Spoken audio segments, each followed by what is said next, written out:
జనాలు వాటర్ వస్తలేవు, మిషన్ భగీరథ నీళ్ళు వస్తలేవు సరిగా. ఇప్పుడు నువ్వు వచ్చిన కాడ నుంచి కాలువ వాడతలేదు. ఇప్పుడు మనకి పాలమూరు సైడు వాటర్ లేకపోతే వాటర్ తెప్పించిండు కేసీఆర్. ఇప్పుడు నువ్వేమన్నావు అంటే రేవంత్ రెడ్డి, ఇప్పుడు మనకి వాటర్ పారకున్నా మనం మంచిగా పంట తీసినాము అంటే నీ కడుపు నిండా ఉంటే చాలు. అవతలని కడుపు ఖాళీ ఉందా ఫుల్ ఉందా చూస్తలేవు నువ్వు. నీకేంటంటే నా కడుపు ఫుల్ ఉంది, అవతలంది ఫుల్ ఉండొచ్చు అని నువ్వు అనుకుంటున్నావు. అది కాదు. జనాలలో వెళ్ళి అడుగు ఒకసారి, ఏం ఇబ్బంది పడుతుర్రో, ఏం సంగతి, కరెంట్ ఏమి ఇబ్బంది, ఎన్ని ప్రాబ్లమ్స్ నడుస్తుంది, ఒకసారి వెళ్ళి అడుగు. జనాలలో రావాలా. నీది నువ్వు నేనే మంచిగా చేసుకుంటున్నా, మీ మంత్రులు నింపుకొని డబ్బులు నింపుకొని మేము మంచిగా చేస్తున్నామని మీరు అనుకుంటే కాదు. జనాల నుంచి రావాలా. జనాలలో నేను కూడా ఒక జనాన్ని చెప్తున్నాను, నేను కూడా ఓటేసినని హక్కుతో చెప్తున్నాను. అర్థమవుతుందా? జనాలలో వ్యతిరేకత వచ్చేసింది అసలు.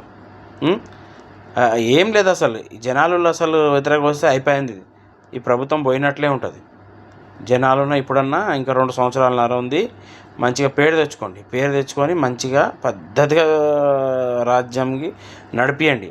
ఎందుకంటే అది నడిపిస్తే నీకు రాదు, మొత్తం సర్కస్ నడిపినట్లు ఉంది. రౌడిజం లెక్క మాట్లాడొద్దు. ఏం మాట్లాడుతున్నారు?